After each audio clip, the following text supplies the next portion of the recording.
So, Deltarune Chapter 3 and 4 came out, and it came with many things, like Jockington being in the Bible, or the TV f***ing dying. But what I'm most interested in is the lore of the Dark World itself. I always thought the setting of a place where everyday objects come to life was really interesting, and the lore Ralsei gives in Chapter 3 just adds more meaning to it, seeing objects differently in the dark, a common childhood fear brought to its extreme. It also adds more meaning to Darkner serving lighteners, because they're all household objects with a use. So I wanted to talk about it, and try and figure out what all these wacky characters really are, and see how much shit is actually piled inside that storage closet. Seriously, if the Chapter 4 recruits are brought back to Castletown, then Susie and Chris will have stolen private property from 4 separate locations.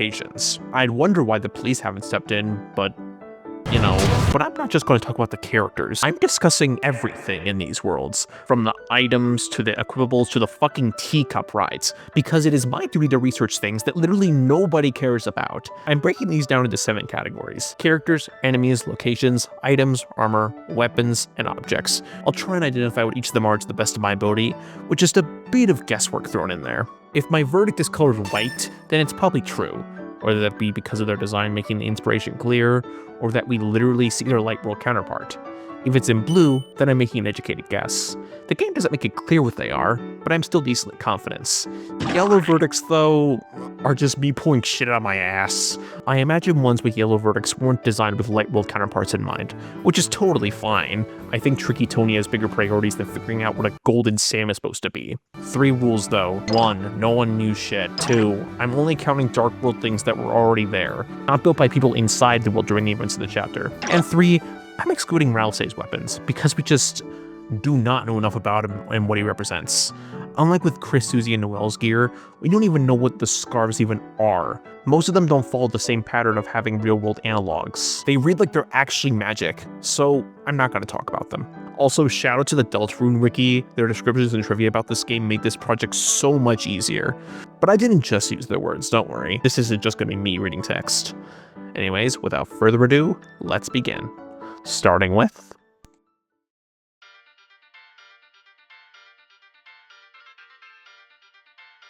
we begin with a set of characters, items, and places that are actually pretty understandable. Since this Dark World's whole thing is toys and games, pretty much everything falls under that theme. First, it's a place that has no name, but I'm going to call it the Cliffs. Dust piles of unknown origin aside, it's probably just supposed to be the entryway into the closet. I don't really know what the deal is with the glow shard. Right now its only use is to sell it or spare rooteds for some reason. Is it important like the shadow crystals? I mean, it's surrounded by all this tank imagery. For now, let's just call it, I don't know, a shiny trinket lost in the closet? Well, considering we literally jump into it, I think it's pretty clear what Castletown is. Though, it does make me wonder what Ralsei's castle actually is. Okay, what's next? Okay, do I turn this to a video figuring out what Ralsei really is? No. All I can tell you right now is that Ralsei knows what he is, and we do not. So, I'm not going to give an answer, because incorrect theories have a pattern of becoming memes in this community, and I don't want to be a meme. That sounds scary. Sorry, but I promise I'll only talk about like this for 2 other things. Everything else will have an answer. Chris's weapons are the easiest to figure out, since leaving the Dark World shows you the analog of the sort you have equipped. For the wood blade, it's a basic pencil, and for Susie's weapons, I would say I was clueless. If not for the most important scene that inspired me to make this project, the Chapter 4 church scene. Here, Susie goes through Chris's pockets and name drops a bunch of analog items that we didn't know about before now. And she mentions a particular item in her pocket, which changes depending on what axe she's got. For the main axe, she says it's a hairbrush, which, sure, Lancer is the jack of spades, and he likes to dig because spades are shovels. And his bike is probably just a bike. Look, we can only see 3 walls of the unused classroom. There could be a bike leading on that 4th wall. You can't prove there isn't. These big doors are called grand doors, and they're implied to be the entryways into Dark Worlds, like the one we go through at the end of Chapter 3. Ralsei is also surprised that it's open, so I guess the cartoon was made recently. The field is a big old purple bug. Pretty simple. Runes are supposed to be diamond magnets. Dark candy is one of the few consumable items that has a confirmed analog. If you examine the ball of junk in the light world with dark candy in your inventory, it adds a bit of text saying that it smells like scratch and sniff marshmallow stickers. Which, okay, I don't know why Susie finds the taste of stickers so good, but it does match how they look on the trees, being these flat-looking stars. Half these are rare cards, probably lower value ones considering how these exist. Now, rare items could just be, ribbons, but where's the fun in that? The only adjective we've got for this thing besides its color is crinkled. So maybe it's a bit of paper tied into a ribbon? I could see it. I remember my sister making little bows for her dolls out of paper as a kid. Top Chef is a top. This is why he spins. Because tops do, in fact, spin. Why the hell am I doing this? Sean is just a patched up plushie, which I guess makes this plush of him on Fangamer canon. Neat. Susie mentions the dark burgers are burnt, so maybe it's like burnt burger crumbs? Maybe whoever played in here brought a burger in here from the cafeteria and made a mess? Actually, is there a cafeteria in this school? Okay, this fucking thing. The Amber card was the first big roadblock for me in this project. Amber, you know, that stuff that fossilizes bugs, does not usually make sense being in an unused classroom unless this place is from fucking dinosaur times. Turns out I'm a fucking idiot, because, it's post-it notes. They are square, orange, sticky. No one literally calls a name tag. It's frankly very obvious in retrospect. This sort is a Halloween pencil. Jigsaw, and by extension all those guys in the tutorial area, are puzzle pieces. What is the puzzle of? I don't know, maybe a fight scene, considering how these guys teach you about BAMs. The Great Board? Checkerboard. Pawn Man? Pawn. Mr. Society? Bishop. Mr. Elegance? Knight. K-Round is a checkers piece, and a crown makes him bigger because he's been kinged. The first save point in the forest describes the place as blocky, and the only thing between the checkerboard and the closet in the unused classroom are these red bricks that are suspiciously the same color as the trees. So yeah, Lego Forest. Rabbits are dust bunnies, because they are dust, and they are bunnies. So, you probably assume that the royal coat rack is, you know, a coat rack. First of all, that's not a coat rack, that is a hat rack. I don't know why he was given this name, but he's actually supposed to be a jack. That's clever. It feels like something an actual kid would come up with during playtime, repurposing something meant for one thing as something else. Also, he's next to the ball because you play jets with a ball. Blockster is a Lego minifigure, like a shitty knockoff one, like Mega Bloks, Kinects, fucking McFarlane toys. Now for the famous characters of Bao Bao and the unnamed Bull Block. I had trouble placing these, but I eventually landed on them being pieces in a word game like Scrabble. The dice brace is weird because, well, there's actual dice enemies later, so I guess this is just made of Darkner flesh. In all seriousness though, this is probably just one of those craft bracelets with little dice on them. The protagonist from Undertale Yellow is clearly supposed to be in the club suit, but I was the much more specific answer of them being the 3 of clubs. Because, you know, there's 3 of them. 3? Malleus. It's a little annoying that I only have a guess for what's arguably the best item in the game, but the top and spin cake make the party dizzy when they eat it, so maybe it's just like a spinning top with the colors of a cake? Proud of this one. The Choco Diamond is a small diamond, or square. Most chocolate comes in small detachable squares. The Hearts Donut is probably just a jelly donut.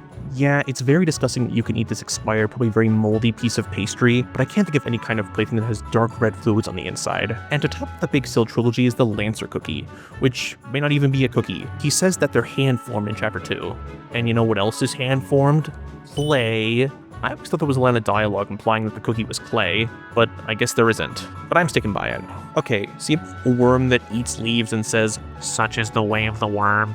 Well, he's one of the only minor NPCs in Chapter 1 that I could not easily place. He's far too colorful to be an actual worm, and he's really boring, neither of which make for interesting analysis. I guess he's one of those segmented worm-shaped fidget toys that ADHD brains like me would fiddle with during class. These things are overworld hazards in the forest and castle areas, and I didn't think much of them at first, but then I go over to the wiki and apparently they're called scissor dancers, which at least makes it easy to find its analog. Revive men save your life. Here is a picture of some mints to illustrate my point. This cringe-ass plagiarist that calls himself the Starwalker bird is weird. What even is this? A clip for bags of chips? One of those flying toys? A fucking McDonald's Happy Meal toy? I don't know, let's just call him a star sticker, but like with wing stickers attached to it. Because Chris didn't realize that stars don't need wings to fly. Now, I could just say that the original Starwalker's analog is our Lord and Savior Jesus Christ, but to avoid bringing religion into this video, I'll just say he's a fucked up star sticker that whoever played here abandoned and made the Starwalker bird.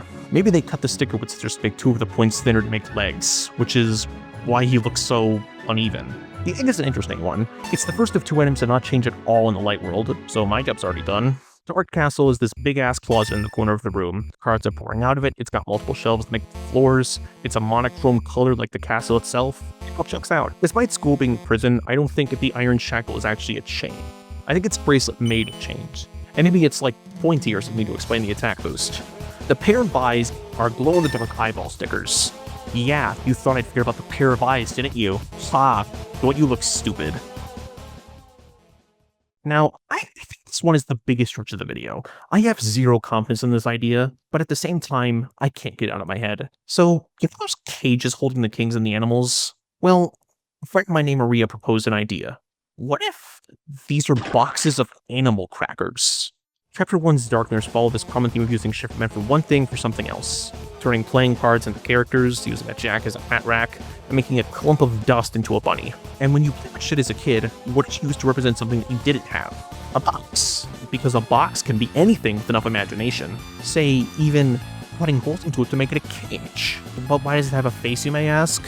Well, what if the lion face is like a mascot on the box? And it's a lion because it's a mascot for animal crackers. Now, there's specifically animal crackers among any other kind of snack because, well, there's animal crackers trapped in one of them. Seriously though, I love this idea. Maria, thank you. As for the other prisoners, we've got the King of Diamonds, the King of Hearts, and the King of Clubs. And I guess Clover doesn't give a fuck that her dad is rotting away in prison on non-existent charges. Root and Rangers are higher valued diamond cards. Same with Head Happies. Now, for the club sandwich, I wouldn't be funny and say this is just a stack of 3 club cards, but cards kind of have a pattern of being alive in this world, so it's a 3-leaf clover because it's split 3 ways. Eat your greens, kids. Rules card is, surprisingly, the rules card. He's all formal and medieval because playing cards literally depict medieval royalty.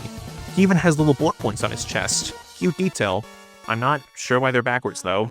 Now, rules is roux.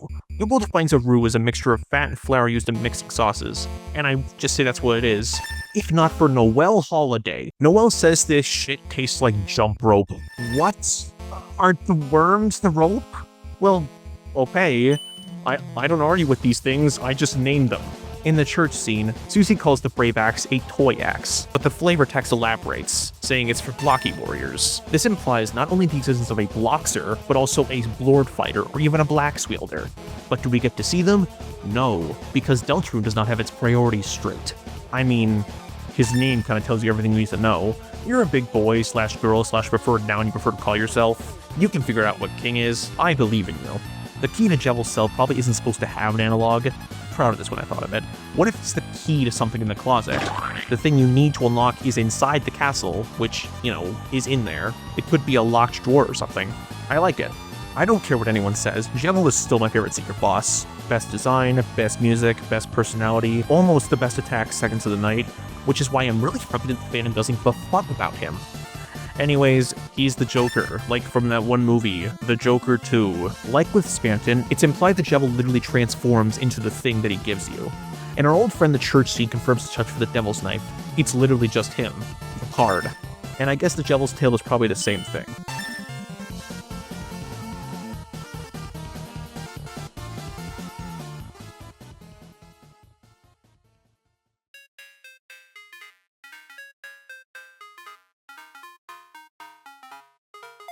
Now, this is where things get interesting.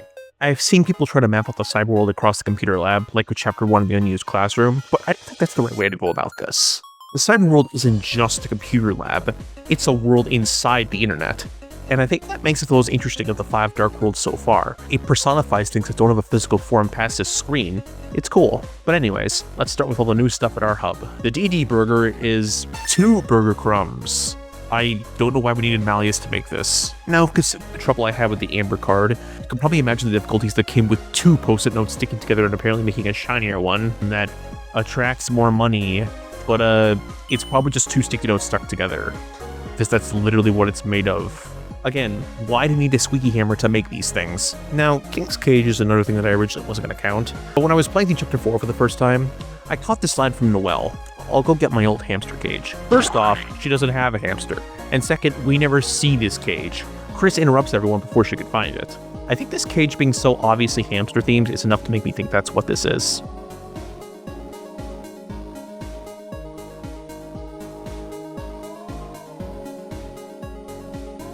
Now for the cyberworld proper. Plug holes are plugs, the wires are cords, the wear wires are those cords connected to those plugs, and Queen can control things attached to those plugs because she's a laptop.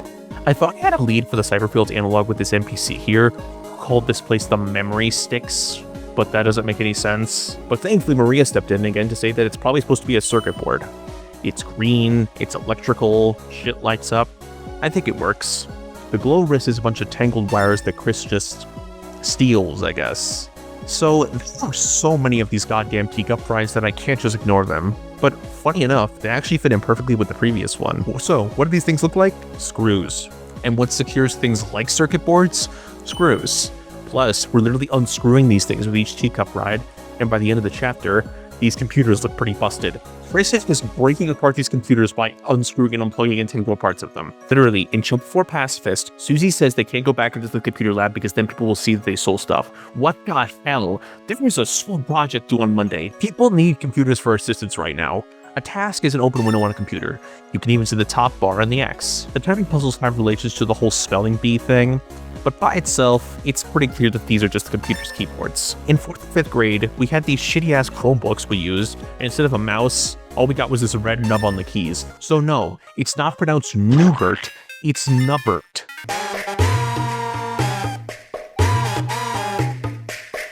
Okay, so the CD bagel's a CD, whatever, but are they actually eating these things? Maybe it transforms into food in the dark world, sure. When they get out, is there just gonna be CDs in their stomach?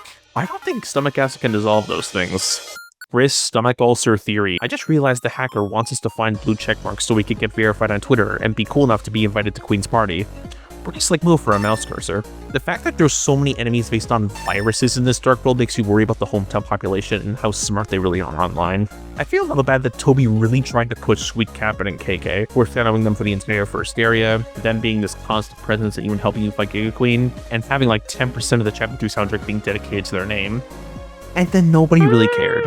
I think their designs are great, but there's just not much to them past that. Plus, their boss fight is literally the worst battle in the game. Anyway, there's speakers, a cassette player, and a CD player. The saber is probably one of the most creative ideas for a weapon in this game. Turning a mechanical pencil's extending lead into an extending blade is awesome. Meanwhile, the church scene tells us that the auto axe is an electric toothbrush. Okay, I guess that fits with the brush theme, even though the brave axe already broke it, but sure. Brush your teeth, whatever. Tension Bit is the only item in this game that doesn't provide any description of itself, and no one even reacts when they eat it since it can only be used in battle. So I guess we're out of ideas. Having Tension Bit, Tension Gem, or Tension Max in your inventory during the church scene has Susie mentioned that it's orange hard candy. That is like the last thing I expected it to be, but sure, that's all 3 tension items down. You can just assume that each tension item has a different amount of the candy. Bit has little, Jim has some more, and Max has a lot. The floppy disk, which apparently has a name he's called Fomped, is a floppy disk, because Toby Fox really fucking likes Cave Story, not for a weapon that doesn't belong to our party, or at least, not yet. Earth's Harvard is an interesting one. Considering each of Susie's weapons were entirely different things, this weird glow-in-the-dark green thing with an eye could literally be anything. A comment from him during Spamton Sweepstakes implies that it's based on Birdly wanting to ban people online with not a ban hammer, but a ban bird. A halberd for banning people. His words, not mine. But taking it realistically, I'd have to assume it's his pencil or pen. The trash zone is trash. Shit put into the recycle bin. And for Trashy, he's this trash can in the corner, given the very obvious connections. For Secret City, I'm just gonna chicken out and say that it's just the internet as a whole. I don't think it could be the closet or on the table. It's the biggest area in Chapter 2, and pretty much every enemy and NPC here falls under the internet theme. I know the internet is down during Chapter 2, but I can't really think of anything else here. You should know that these cars Toby drew and MS Paint have a name. They're called Electro Dashers, and they're here to simulate internet traffic. I'm so smart. Pop-ups are pop-up ads. Now for Noel's shed. The snow ring is probably just a ring. Maybe it's cold because reindeer or something. The silver watch is... Okay, wow, Noel kinda got the short end of the stick here. This shit isn't even changed. This is another one that'll sound weird, but those mouse puzzle rooms are authentication softwares, like CAPTCHAs. I mean, think about it. The signs say peeps have to do them to pass. It's like security to only let certain people through. Ambulance is an antivirus. The Addisons, and Spamton by extension, are all ads, but like chill ones. Pink ribbon. It's just the white ribbon again, but it's pink paper this time. Okay, this absolutely does not need to be here, but just imagine the all-age appropriate glass of battery acid just being at the top of batteries is really funny. Same with the pie. Very funny. Next up is Icon Man, and by the extension, these 3 weird things in the mansion. These are probably just personifications of computer users, which, you know, usually have an icon to represent themselves. The character teas give better healing depending on the relationship between the drinker and who the tea is named after. It also goes rotten in Chapter 3. Literally, what is this? I have nothing to work with here. Fucking, their web histories? No, that's the rules. Okay, let's go with the personifications of the algorithm determining what all 4 of these guys like the most. Like, your recommended feed is being compared to your usual at Starbucks or something. Look, the tiny says I'm finding out what every Darkner is. I never said I'd do it well. The bounce blade is an eraser.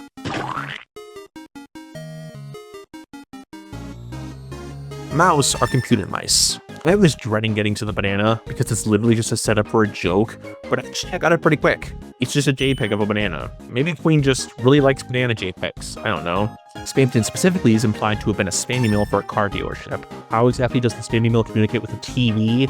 I don't know. Apparently Spamton and Tenna were gay boyfriends or whatever, so could they just go between dark worlds? Is that a thing they can do? Queen's mixtape was a result of someone messing around in Pro Tools or Beatbox on the laptop for 20 minutes and making a masterpiece. Like my buddy Ob Private does. Hey, he just posted a new track. Queen's mansion is this closet over here, like her ex's. Plus, the teacup rides also appear here, and screws do hold things like this together. Swatch is a digital art program, specifically highlighting different color palettes. Look, he's even got a color wheel. And while Swatch has the entire color palette, the swatch of wings are only one color of it. Don't ask me why they're birds, though. Butler juice changes color with temperature, which implies that it came from the swatchlings. And why is it called butt juice? You know what? No, I refuse. I'm saying it's a concoction of actual swatches, you know, small pieces of colored fabric. I'll explain why later. Spaghetti code is actually a slang term for poorly formatted software code, so my guess is that it's the code for Undertale. I really like the implications of the Big Shot bow tie. Not only is it clear that Spamton used to sell it, the Tenna tie is almost like a parallel to it. Big Shot adds 2 magic, and Tenna's lowers 2 magic. It kind of shows how Spamton and Tenna inspired each other, even in smaller ways. Anyways, in the frayed bow tie are merch for the real Big Shot autos. The royal pin is said to be sharp, and Queen gave one to Noelle so she could use it as a blade to make a dark fountain. It's a thumbtack. Like, it's sharp, and I guess it could work as a pin if you love pain. Task Manager is such a cool idea, making the tasks lions and the manager a lion tamer is such a great example of why I love this series so much. There's nearly infinite possibilities for a setting like this. Chainmail is a chain letter. Moz Wheel is a mouse wheel. The tiny houses are tiny houses. Could be for a digital version of a game like Catan or Monopoly. Revive Dust is just crushed peppermint, and also my savior during the night fight. Lightning round for the rest of these. That camera is a webcam. The Ferris wheel is the poster of the Ferris wheel. The Where wire is an unstable plug that took the wire's power. The Twin Ribbon is just the 2 ribbons together. Again, Malleus is not needed for this. And the Spike Band is just the spiky chain bracelet mixed with the glowing wires. Okay, I actually get why we need Malleus to make this one, because how the fuck do you fuse bracelets together? How do you mix a bow tie with orange hard candy? This thing gives no description, no reactions when equipping, not even a line in the church scene. Though Susie doesn't mention orange hard candy if you only have the bow, so it's just a bow tie with the hard candy stuck to it. Backtracking to the Spamton and Weirdroot stuff, the keygen is a software key generator. I have no idea what that is, but I'm gonna trust the wiki on that one. The S-Poison is a concoction made of colorful squares. Since the bow tie was an imitation of one of Swatch's products, we can assume the same here, which is why I made the butt juice what it was. This is just the same thing, but, you know, more poisonous. The broken sword is probably a broken pencil. Spamton Neo's body was mentioned by Swatch as the embodiment of a Lightner's dream, probably Metaton. But what the body was for, we don't know. I'd have to guess it's stuffed in the back of that closet. In fact, that's probably where Queen's basement is. Slipped over the puppet scarf, the deal maker is Spamton's glasses, and I don't know why it would take any other form in the light. The freeze ring and the Thord ring both just seem like rings to me. Sure, they've got freaky properties and poison you, and I feel like they wouldn't change you much in the light world. And then there's Pippus. It's Pippus.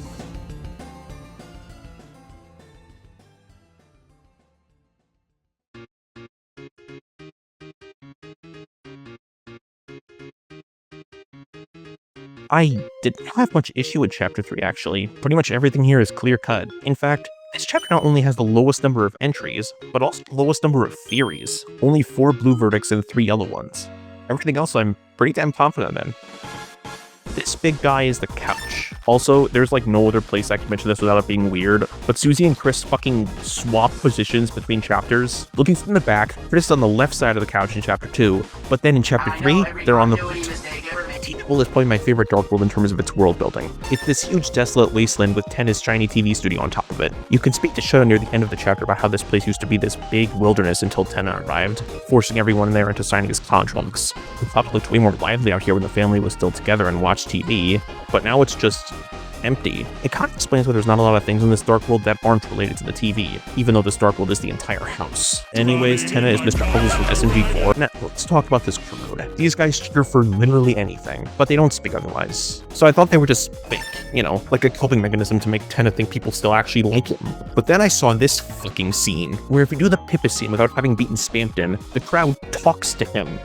What? What are these things? They can't be shadow guys because, you know, they're talking. So are they still fake? I don't know. I don't have time to dissect the inner machinations of Tenna's mind, so let's just call it the laugh track. All 3 TV dinner items have different descriptions depending on the save file, but one thing remains clear to me in all of them. They're just crumbs of food lost on the couch. And as for the executive buffet, it's supposed to be some kind of caviar made of pippus. I mean, the stuff inside the Legend of Tenna game for this, minus the 3 pretty important ones. But for the game console itself, it's probably supposed to be the game console Chris and Asriel played on. Which, how the hell did they get Super Smash Bros. On an NES? What the fuck? Shadow Guy is an enigma. He doesn't talk, he plays jazz, you knock his socks off, he has this whole gangster theme. This guy has like 10 ideas in one. So how the hell did I place him? Well, in battle, if you knock their hats off, you'll find a pair of bunny ears under there. Bunny ears are pretty common shadow puppets, so maybe he's from a show about shadow puppets? That would be the most boring show of all time. Holy shit. I don't know. Out of everything in this video, this is like the one I have the least confidence in. I have no idea what this thing's deal is. Lenino and El Nina are either meteorologists on the Weather Channel or quite literally what is being forecasted by said meteorologists. Clear skies and cloudy skies, respectively. I think I'm more towards the latter, mostly because of them literally being a moon and a cloud. Those are symbols that you'd see on a forecast. Also, I like that Lenino, the one personifying clear skies, is a moon instead of a sun. You know, because it's nighttime in this chapter. I'll hit the ones for the minigames quick. The Cooking Channel is the Food Network, the Rock Concert is MTV, Susie Zilla is the Monster Movie Marathon, and Ralsei Rancher is reruns of Asgore's Old Cowboy Show. The group actually shares quite a few similarities with Chris and Asriel's bedroom. The 2 couches are their beds, the TVs could be Asriel's computer, there's even replicas of Chris's favorite cactus. Speaking of cacti, that's exactly what the Save with 10 is supposed to be. The Toxic X, according to the church scene, is a dirty toothbrush. Okay, Susie, please just pick a theme for your weapons. A hairbrush and a toothbrush are 2 entirely different things. The lodestone is the shell of a snail, the ginger guard is a cookie cutter, and Ram is a power sharpener. Like, he literally says that's what he is. The curtain outside the green room, I guess that's a shower curtain? Now for the water folder. I mean, it's fucking water. Tap, bottle, take your pick. Now, after people go 3 for 3 and say the blue ribbon is a blue piece of paper, no, in fact, I'm throwing a crazy idea. This thing is caddies. In the church scene, if you put some oddly specific stipulations, Susie finds a romantic letter from Asriel to Caddy in his clothes. Caddy is always shown to cheer on her relatives, like in that same church scene, so what if she was a cheerleader in her teenage years? I don't know what she would be cheering for, considering there is exactly 1 athlete in this town, and he doesn't even have arms. But anyways, maybe Caddy came to the Dreamer house in uniform one day and accidentally left the bow behind. I know it would be easier to say that it's just crinkled paper again, but the fact it's specifically called a cheer ribbon and supports the party put the idea in my head. I really like it. Like I said earlier, the tie is probably a parallel to the Big Shot tie, but it's probably just some tie laying around the house. I'd have to guess Asgore's, considering how big it is. The odd controller is the knockoff controller under Asriel's bed. It's really cool that after 2 chapters of being unused or shafted, we finally get to fight the Pippins. I always thought they were like beta Rudens before chapter 3, since their head is kind of shaped like a diamond, but no, I'm dumb, it's just fucking dice. Apparently the dots on dice are called pips. Huh, you learn something new every day. Apart from having the coolest non-boss attack gimmick in the game, Shut is referred to as a camera thing, which makes me assume that it's just the camera for TV time. Zappers are TV remotes. Why a house with 1 TV needs more than 1 remote? I have no idea. Nate from the future here. Chris just fucking stole them. Now, I've seen people try to find a meaning in the fact that it's snowing in the last room of chapter 3. But I have a much less fun, logical answer for you. Remember at the end of chapter 2 when Chris opened the front door? Well, that obviously lets some cold winds in, considering that it's the middle of the night and late autumn. So those cold winds turn into snow in the Dark World. Hey, you know, the pipes. Well, here's a game theory. What if this is referencing Chris putting a bath bomb down the toilet? Maybe something on TV gave Chris the idea to do that, and Tenna feels bad for broadcasting it or something. Ribic, aside from being a frog, is a parallel to Runic. Probably also a Dust Bunny. Serious Trashy is the garbage can. He's serious because unlike the actual Trashy, this guy knows what a divorce is. In the egg room, you can find this Biblox enemy from chapter 4. And, spoilers, I guess, but these guys are books. He's supposed to be this book of hymns on the table here, since he speaks in riddles and poems and whatnot. He also might be this hermit that Shota mentions, one who escaped Tenna's contract. Man Country is weird. One of the aces here calls it a World Heritage Site, which usually describes landmarks with cultural significance. And since Forgotten Man can actually talk here, yeah, that checks out. Since the NPCs here say they're lost in the couch, maybe that's where this is? The 7 flying aces are all photocopied ace cards colored by Chris and proceeded to get lost in the couch. One is also missing. The 7th one could be the one in chapter 4, or that could just be the same blue one. But I'm gonna go with the latter because it'll make something later make a bit more sense. Now for the sword brute stuff. Eram or John Mantle or whatever you want to call him, I'm gonna place my bets and say that he's the famous horn headband. I mean, it's literally surrounding this door that leads to him. I know plenty of people prefer to connect the headband to Ralsei, and I would too. But while Ralsei just so happens to have horns, not even red horns mind you, Eram just has a much clearer link to the item. So, sure, I'll be evil and going against the common beliefs today. How much do you want to bet that people are going back to this video just to laugh at me for making this assumption? Friend.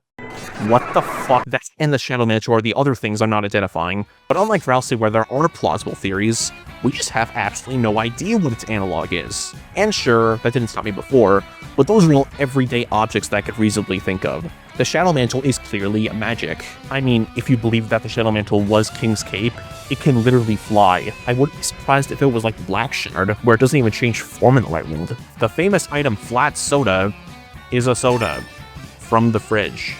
Stone the cheese asleep on for the entire chapter is obviously Chariot, right? I don't know why one seat became this golden throne and the other became this stitched up Frankenstein monster, but sure, let's go with it. The Black Shard is a Black Shard, which I guess means that the Black Knife is real. Also, Asgore has a shard too, but their sword seems fine in chapter 4. Do they just have a whole supply of these swords in the bunker? Finally, for chapter 3 is the Grand Door, and it's open, because the door to the house is open. Okay, aside from Shadow Guy, that was deceptively simple. I don't know what battery acid Queen put in her fucking Dark World to make it so complicated in comparison, but that's all of chapter 3. Yes, definitely, absolutely. Okay, fine, I'll talk about Mike. So, let me be real with you guys. I didn't really give a shit about this character going into chapter 3, but thankfully Toby ran with that and made something very funny. But as for Mike itself, hey, you're not supposed to see the microphone during a show. Takes all the magic away. That's why you don't see him during chapter 3. So I think we're supposed to know what he is. But considering this big JPEG over here, I'd have to guess that he's probably a microphone. There you go. I ruined the magic of television. Are you guys happy?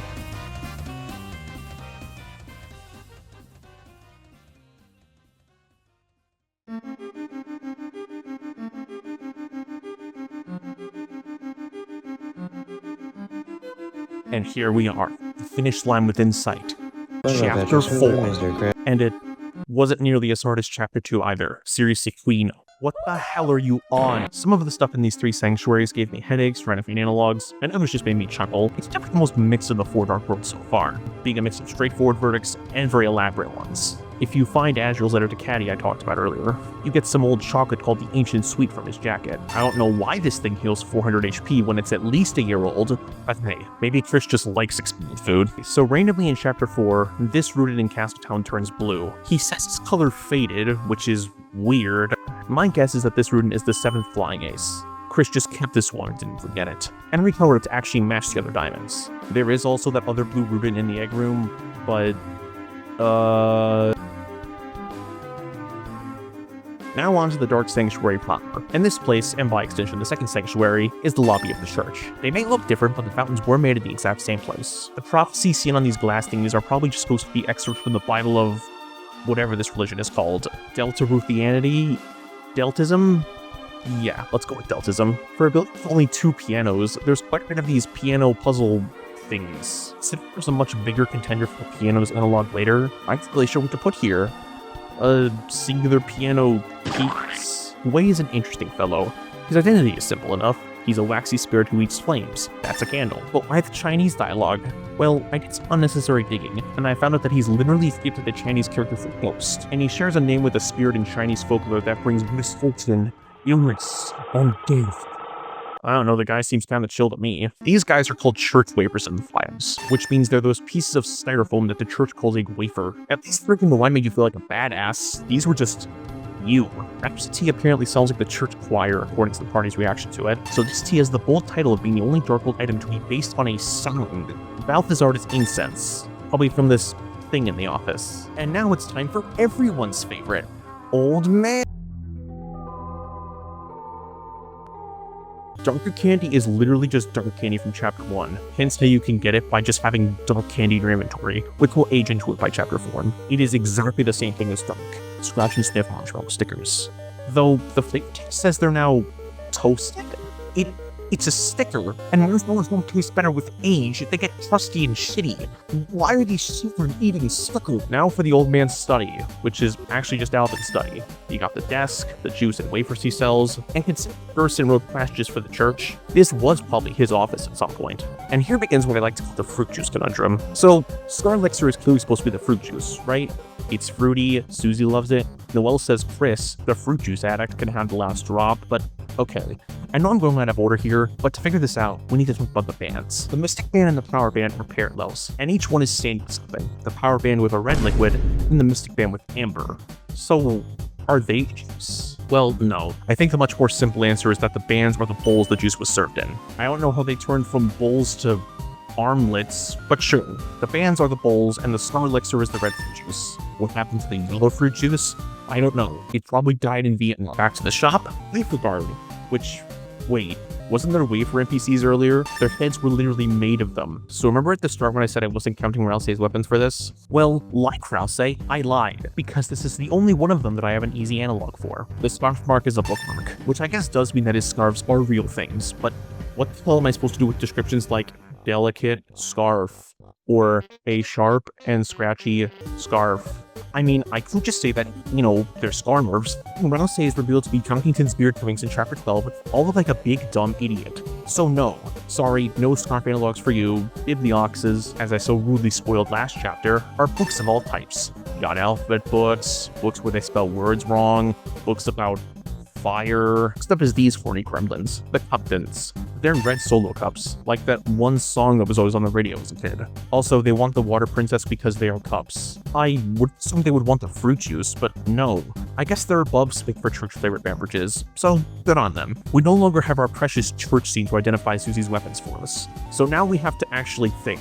Well, thankfully, both of Susie's weapons in this chapter are pretty easy to place. The Absorb Axe scoops up HP, like the ladle that scoops up the juice. This fella here is called Tao, and he's supposed to be this metronome up here. So, in chapter 4, you can swipe a ladder and a couch cushion for Ralsei's room. And there are no couches or ladders anywhere in this church. Maybe Susie already pocketed them, but that just makes my job a lot harder. So, it's a ladder and a couch cushion. My genius knows no bounds. The dark zone is where Jack calls home, and not to drone or take out alone, but in this closet is where he roams, because it's dark, like lawn gnomes. Speaking of Mr. Stein, he says that he's a decoration for the festival, and based on how spooky he is, I think to assume that the festival is of Halloween relation, which would actually be kind of cool. The horrifying roaring happening on the spookiest night of the year. Or there could be a corn maze for a dungeon, the Haunted Hayride could be a boss. Oh, and anyone could be in costume or something, that would be so...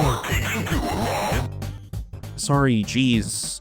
Actually, you're up next. Give it up for... Actually, wait, what is your name? Jackenstein's Pumpkin. Okay, we don't know much about this thing, but there is a single lead.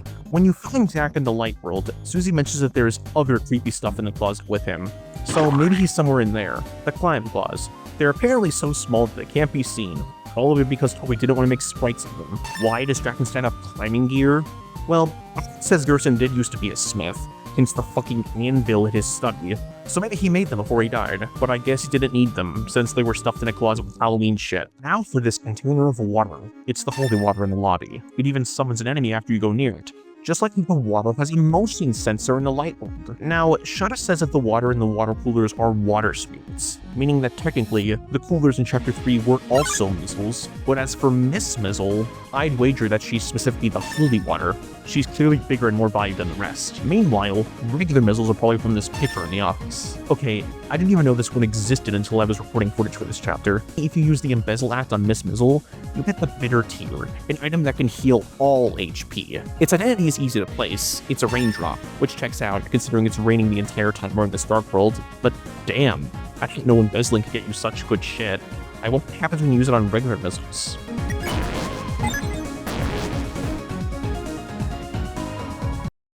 What the?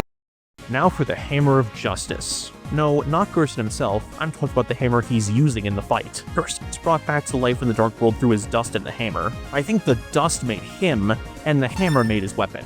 Simple enough. Now for the reward, the Justice Axe, which, that is not an axe, that is a warhammer. What should I expect for a weapon in a line with the faintest idea of a consistent theme? This thing is probably just a hammer, like the spare hammer Gerson made lying around in Alvin's office. Considering it has no special abilities, I think it checks out. Wing Plants are unique as you first get one as a weapon in Dark Sanctuary, but then you have to fight them in Second Sanctuary. It's a neat way to tie into how the characters that are all stone in one Dark World are alive in the other. Luckily, since this one is Chris's weapon, it's undebatable. It's a quilt.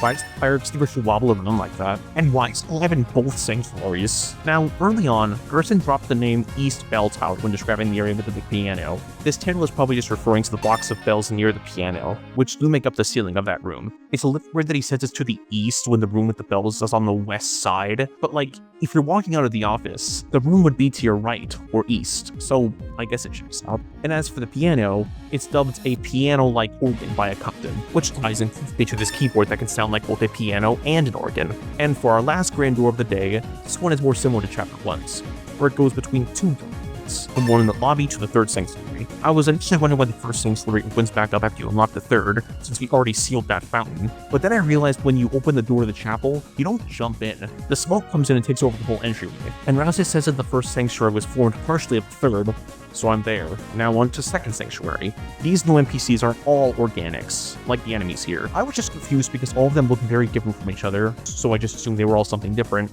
but still, each one is called an organic in the files, so they're all organ pipes. You can only get the Golden Widow by spending 10,000 dark dollars on the fountain donation thing.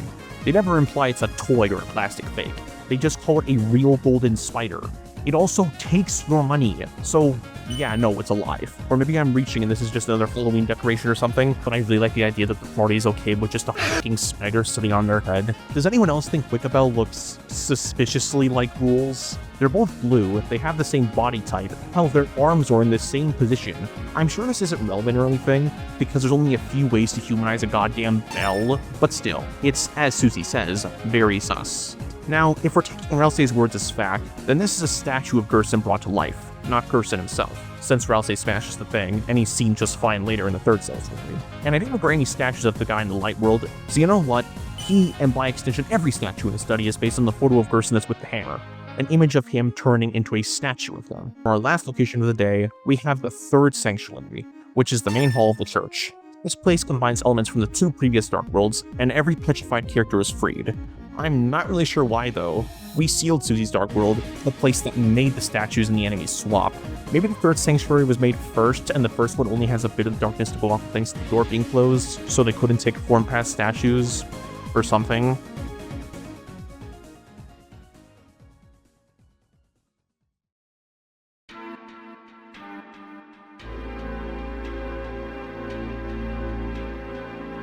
And now, for the final object in this video, it's the Princess Ribbon. No, I'm serious. After this, it's all repeat enemies, this room, and then the Titan.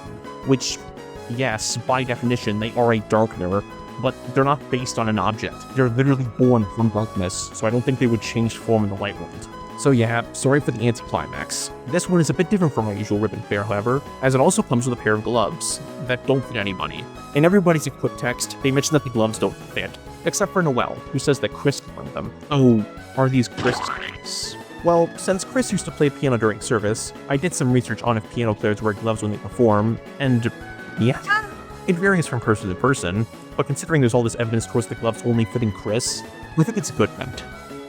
And also the ribbon is there too, I guess.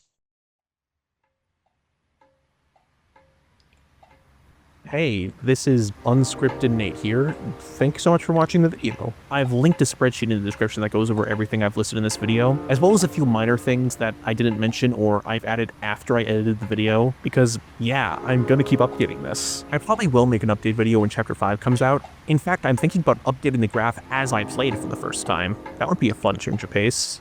I do really hope this video was at least of some interest to you and you learned something. Honestly, it's sort of a minor talking point with most of the fandom, since, you know, there's obviously much bigger things to talk about, but I really like it. And, what else do YouTubers say in their outros?